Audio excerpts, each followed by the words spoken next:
Okay, here's everything I think you need to have in your kitchen if you plan on cooking from home.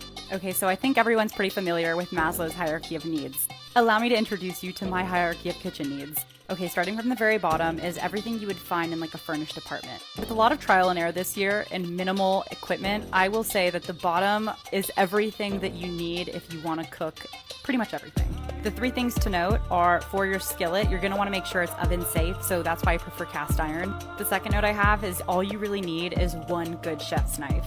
Whether it's Japanese or German, you do you.